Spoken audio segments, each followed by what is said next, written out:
os iniciados que abraçavam a religião antiga. E eles eram cristãos, pelo menos de nome, porque de fato eles não eram cristãos. Eles só diziam isso para as massas, o catolicismo. Mas eles tentavam de todas as formas erradicar a verdadeira forma da religião cristã. E tentaram também erradicar a palavra de Deus. E nós vimos que eles fizeram isso alterando-a. Agora, o Islã entra em cena muito tempo depois disso. Então, os verdadeiros iniciados eram encontrados no cristianismo antes de eles estarem no islamismo. E eles estavam em dois lugares, principalmente, Alexandria e Roma. A cidade de Alexandria foi eventualmente ganha para o cristianismo.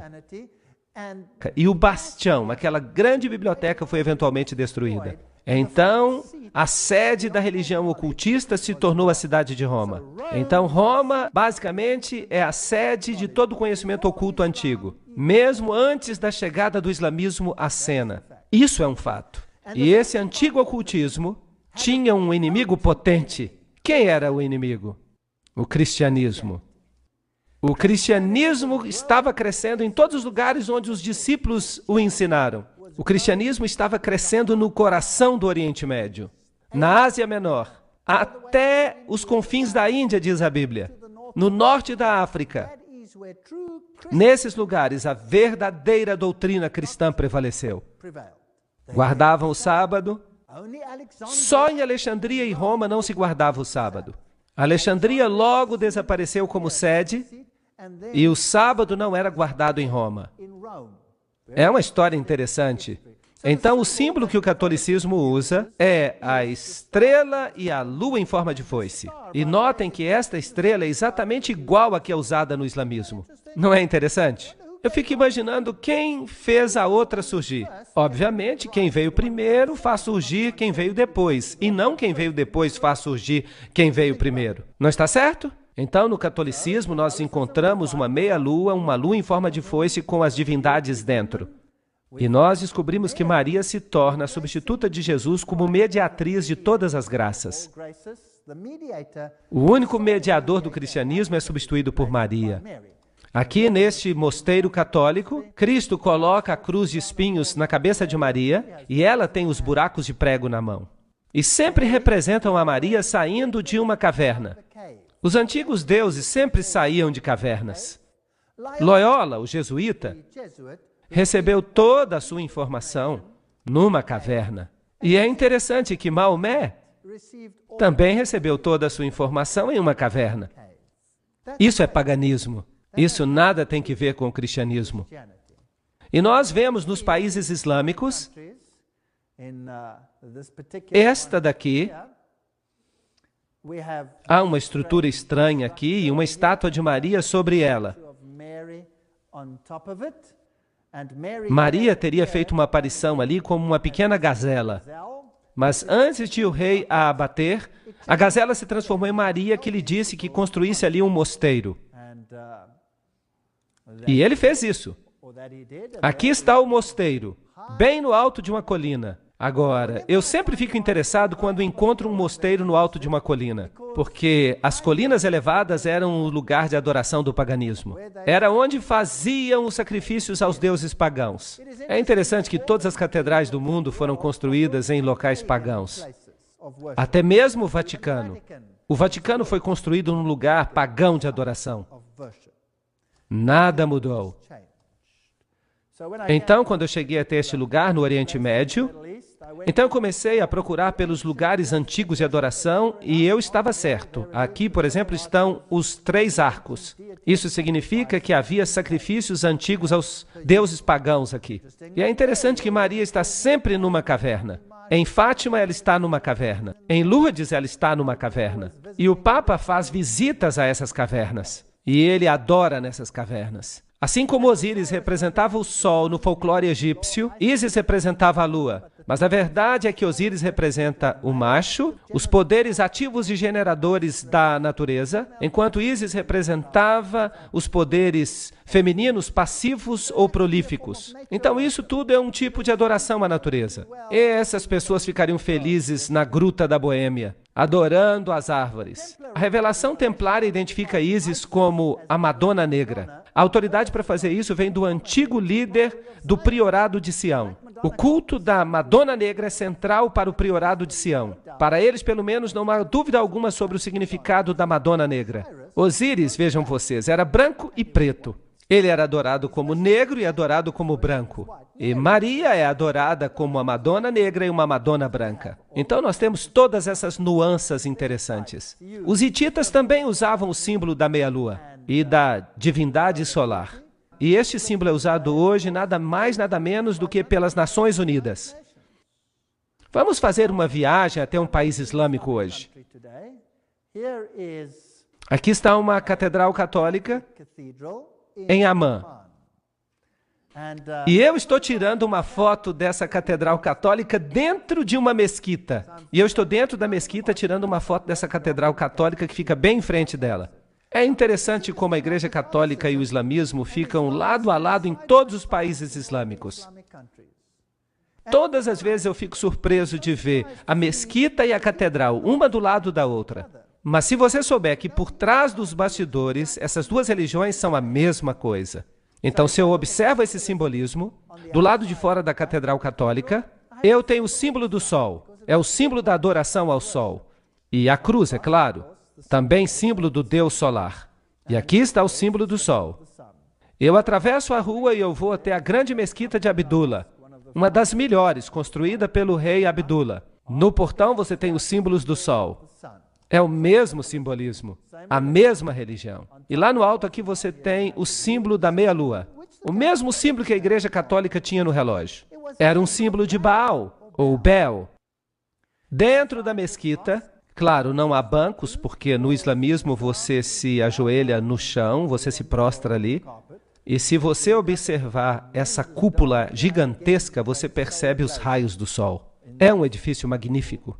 As roupas islâmicas, você pode olhar para as velhas freiras católicas e vocês vão perceber que as roupas são idênticas. As freiras católicas usam a mesma roupa que as mulheres islâmicas usam, aquelas que pertencem à fé ortodoxa.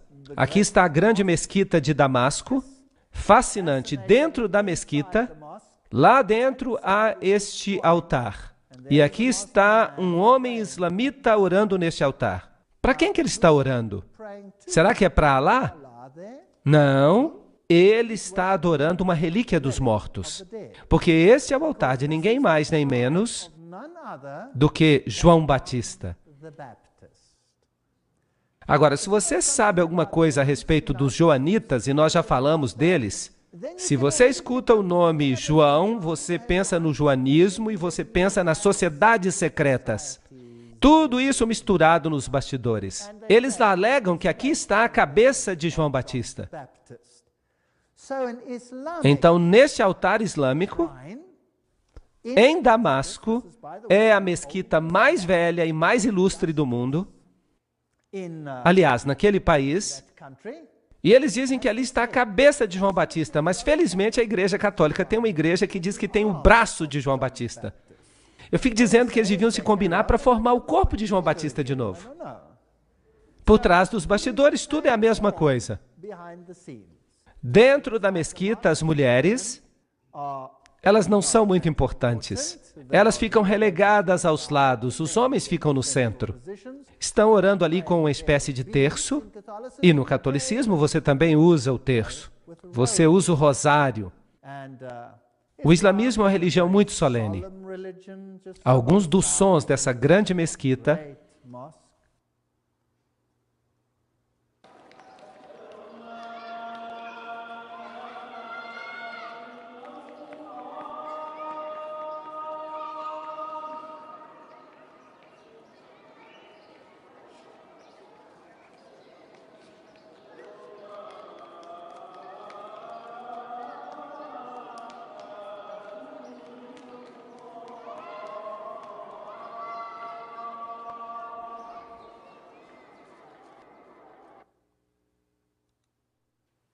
Que outra grande religião tem um sacerdócio exclusivo dos homens?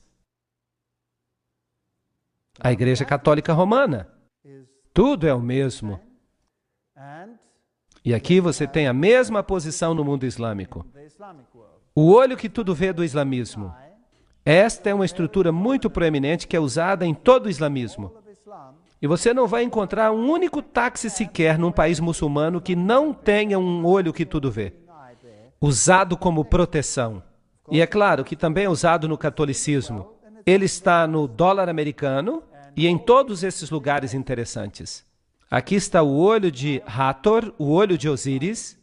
Aqui ele está num templo egípcio, num púlpito da Igreja Católica, outro numa catedral católica.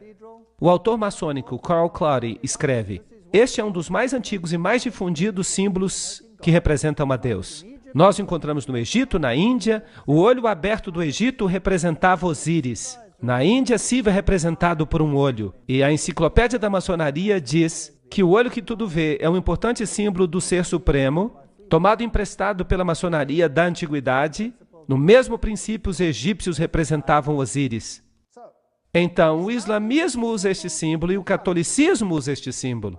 Só estou fazendo algumas comparações. Para os antigos egípcios, o olho direito simbolizava o sol e o olho esquerdo a lua. Vejam aí de novo os dois aspectos da divindade solar. E Bailey, então, menciona que o olho de Deus é Shiva, ou Siva, o destruidor.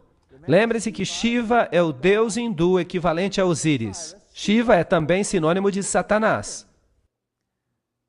Será que é possível que as duas religiões, no seu círculo interior, adoram o mesmo Lúcifer, mas que a massa externa não saiba nada sobre isso?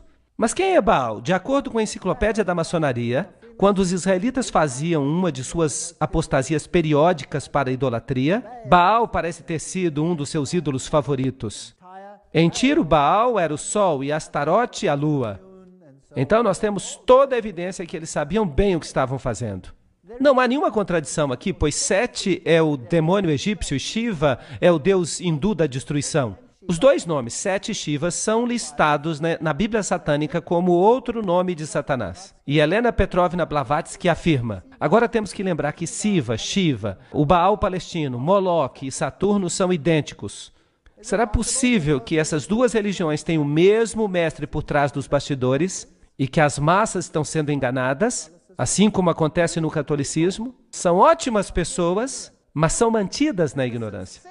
E a sinceridade dos muçulmanos, ainda que enganados, desviados, porque fazem parte das massas, catecúmenos.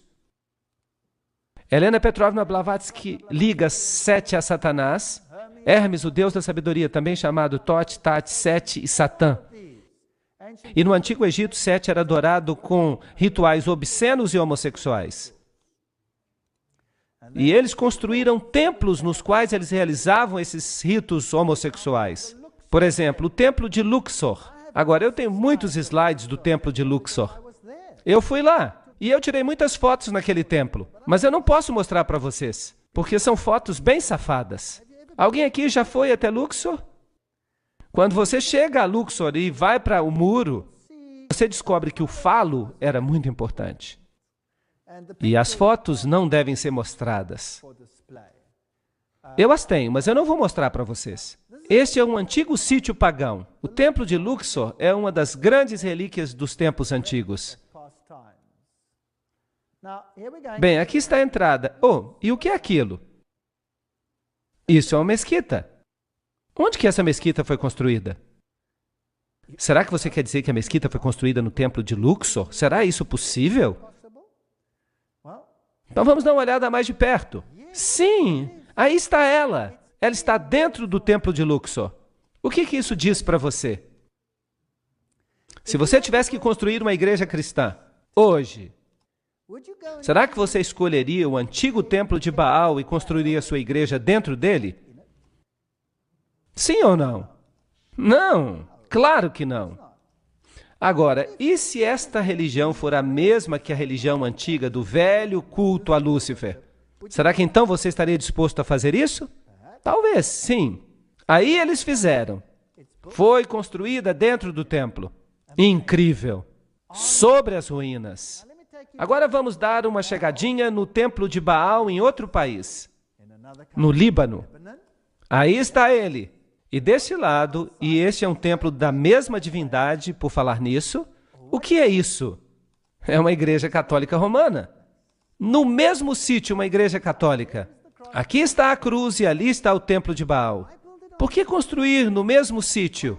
Bem, eles têm os mesmos rituais. O catolicismo faz, o Islã também faz. Será que há um objetivo com isso? Se nós visitarmos algumas das igrejas católicas mais famosas, este aqui é o santuário de onde Maria supostamente ascendeu aos céus. Trata-se da grande catedral de Jerusalém. No chão você tem o grande círculo solar com todos os signos do zodíaco. E vocês sabem que Deus proíbe isso? Deus proíbe. E aqui está o lugar onde se deitou Maria. Antes de ela subir, é claro, para o céu. Ela não ficou morta ali. No chão você tem alguns símbolos pagãos. Você tem todos esses símbolos interessantes de suporte à hóstia e pentagramas de cabeça para baixo, tudo símbolo de Lúcifer. E então, nesta pintura, uma estrela interessante. De fato, nada mais são do que dois quadrados, um dentro do outro. E é com frequência que as divindades pagãs eram assim representadas. Dois triângulos, um dentro do outro, ou como dois quadrados, um dentro do outro. E esses dois quadrados, um dentro do outro, são representações de Ísis e Osíris. Vejam que estão dentro de uma igreja católica dedicada a Maria. Também no chão daquela catedral católica romana, você tem um barco, você tem as ondas, você tem o Quirô, e você se lembra que o livro Morais e Dogma nos disse que trata-se de um símbolo de Osíris. Isso significa que é um símbolo masculino fálico, e o barco representa o útero. É uma representação muito safada, mas num ambiente agradável. Ninguém saberia o que isso de fato significa. Ninguém poderia imaginar que aquele é um símbolo obsceno, a menos que você leia o que os maçons dizem a respeito dele. Isso não é interessante? O barco com o seu mastro na meia-lua era também a mesma representação. Aqui está uma catedral católica romana, construída como um barco fenício. Agora, o que um barco fenício tem que ver com a Igreja Católica Romana? A menos que ele represente o útero. Vamos pedir a Albert Pike que explique isso para nós. Albert Pike escreve que Ísis e Osíris, os princípios ativo e passivo do universo, eram geralmente simbolizados pelas partes genitais do homem e da mulher. O lingam da Índia era a união de ambos, bem como o barco e o mastro, e o ponto dentro do círculo. Tudo expressando a mesma ideia filosófica da união das duas grandes causas da natureza. Blá, blá, blá. Bem, nós estamos no caminho certo. Nós estamos descobrindo essas coisas na Igreja Católica. Dentro deste Templo dos Cavaleiros, nós já estivemos aí antes, mas agora eu quero mostrar outra coisa. Lembram-se que da última vez eu mostrei a águia de duas cabeças? Mas agora eu quero mostrar para vocês o chão. Opa! O que é isto? Esta é uma estrela de 8 pontas. Agora, o que esta estrela representa? Bem, aqui está a estrela do Islã. Não é interessante? As duas estrelas são idênticas. As estrelas do Islã em formas diferentes. Então, nós descobrimos que há estrelas do Islã na Catedral Católica especialmente dedicada a Maria, e nós também a encontramos no mundo islâmico. Agora, como é que esta estrela foi criada? É simplesmente um quadrado dentro de outro quadrado. Aí está. Agora, se você quer a estrela de Davi, você pega um triângulo, coloque dentro de outro triângulo, e aí está. São símbolos sexuais, são símbolos ocultistas. Agora eu vou dizer para vocês a história interessante de um homem que disse que era um jesuíta, Alberto Rivera. E ele alega que o cardeal Bea, general jesuíta, lhe deu instruções pessoalmente sobre a origem do Islã. E de acordo com Rivera, a Igreja Católica começou o islamismo com o propósito de dominar os árabes e garantir a segurança de Jerusalém. Fascinante. Isto é altamente ridicularizado na literatura. Claro, nada assim pode ter acontecido. Deixe-me fazer uma digressão, uma especulação. Quem veio primeiro, o catolicismo ou o islamismo? O catolicismo chegou primeiro. E o catolicismo tinha um grande problema. A Igreja Bizantina, no início, estava do lado de Roma, não havia dificuldade. De fato, o imperador bizantino elevava o pontífice romano, considerando o corretor de todas as heresias do mundo. Então, sim, a Igreja Bizantina e a Romana eram a mesma igreja no início. Mas depois de 1000 anos houve uma separação. entre a Igreja Ortodoxa e a Católica. O patriarca ortodoxo se recusou a aceitar a supremacia do bispo de Roma. Então houve guerra entre esses dois grupos. E essa guerra continuou até depois da Revolução Russa. Mas agora a Igreja Ortodoxa começa a dizer: nós nos desculpamos. Desculpe. Então isso foi resolvido.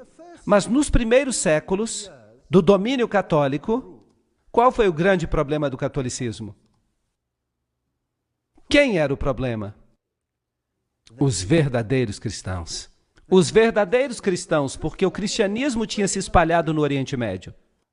Não seria bom se estes supostos cristãos de Roma pudessem conseguir uma organização que erradicasse o cristianismo, substituindo-o por uma outra forma da sua própria religião, fundando uma organização. E eles são bons nisso. Quem foi que os jesuítas criaram?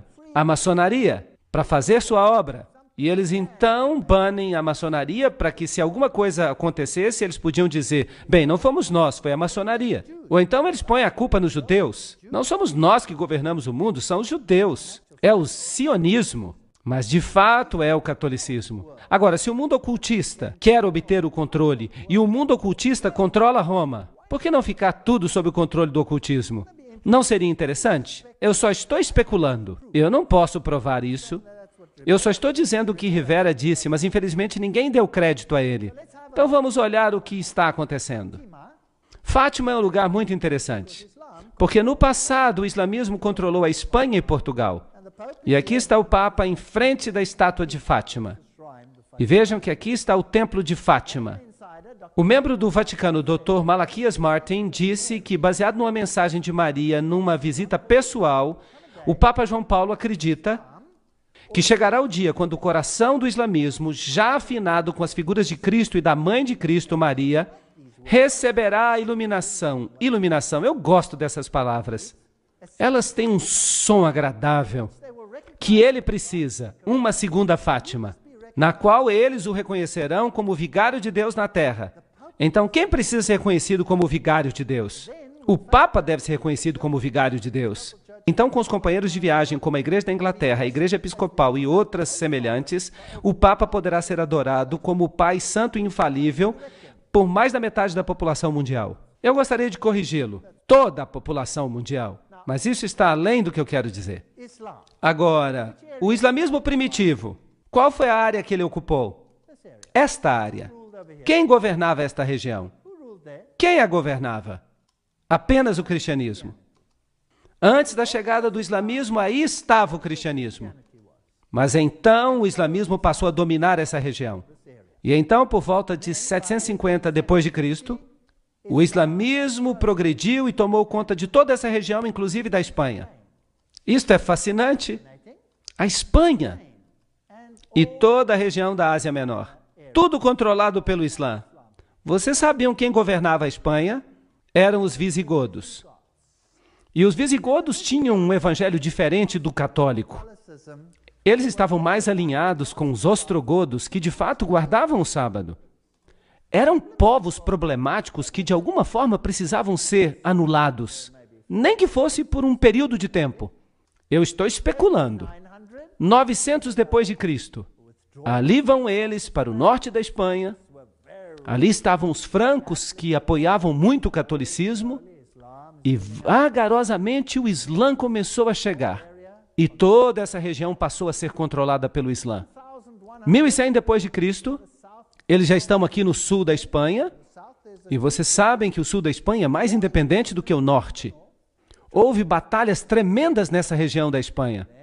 E então eles ganharam domínio sobre esta região. E em 1500 depois de Cristo, eles então saem da Espanha. E o Império Romano Ocidental se torna totalmente católico. Agora é católico. E Roma controla o mundo católico. E o Islã controla esta região. Aqui está a distribuição atual do islamismo. Há duas seitas, o Sunni e o Shia, e eles controlam áreas vastas. Uma área enorme. Mas inicialmente, onde os cristãos estavam, hoje você pode dizer que é tudo islamita. Há uma história interessante que se conta que as penas vermelhas vêm do fato de que eles as mergulharam no sangue dos cristãos. Eu não quero especular. Eu não sei se isso é verdade ou não. Eu não quero ficar especulando. Mas é interessante.